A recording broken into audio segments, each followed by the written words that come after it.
ओम श्री परमात्मने नमः। अथ पंचदशोऽध्यायः। श्रीभगवानुवाच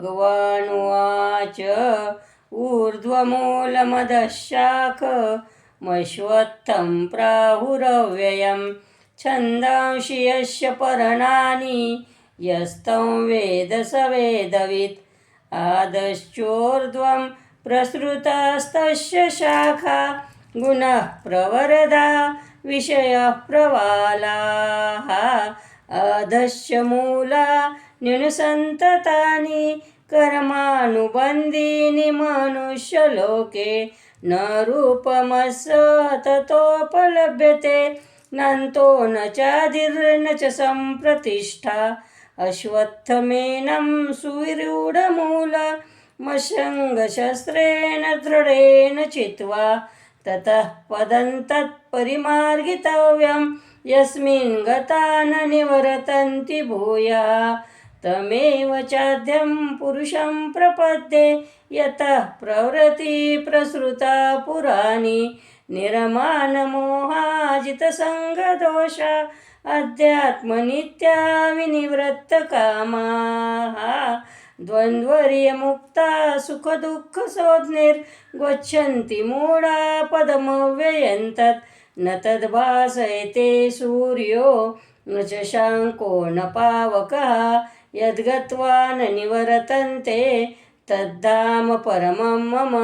ममैवांशो जीवलोके जीवभूतः सनातनः मनःषष्ठानि इन्द्रियाणि प्रकृतिस्थानि कर्षति शरीरं यदवाप्नोति यच्चाप्युत्क्रामतीश्वरः गृहीत्वैतानि संयाति वायुर्गन्धानि वाशयात् श्रोत्रं चक्षुस्पर्शनं च रसनं घ्राणमेव च अधिष्ठाय मनश्चायं विषयानुपसेवते उत्क्रामन्तं स्थितं वापि भुञ्जानं वा गुणान्वितं विमूढानानुपश्यन्ति पश्यन्ति ज्ञानचक्षुषा यतन्तो योगिनश्चैनं पश्यन्त्यात्मन्यवस्थितं यतन्तोऽप्यत्कृतात्मानो नैनं पश्यन्ति चेतसः यदादित्यगतं तेजो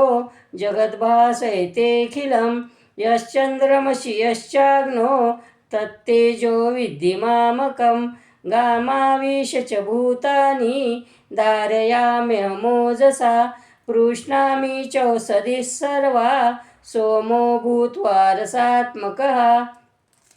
अहं वैश्वानरो भूत्वा प्राणिनां देहमाश्रितः प्राणापानसमायुक्तः पचाम्यन्नं चतुर्विधं सर्वस्य चाहं हृदि सन्निविष्टो मत्तः स्मृतिर्ज्ञानपोहनं च वेदैश्च सर्वैरहमेव वेद्यो वेदान्तकृतिवेदविदेव चाहं द्वाविमो पुरुषो लोके क्षरचाक्षर एव च क्षरः सर्वाणि भूतानि कूटस्थोऽक्षर उच्यते उत्तमः पुरुषस्त्वन्यः परमात्मेत्युदाहृतः यो लोकत्रयमाविश्य बिभर्तव्य ईश्वरः यस्मात्क्षरमतीतोऽहमक्षरादपि चोत्तमः अतोऽस्मि लोके वेदे च प्रथितः पुरुषोत्तमः यो मामेव सम्मूढो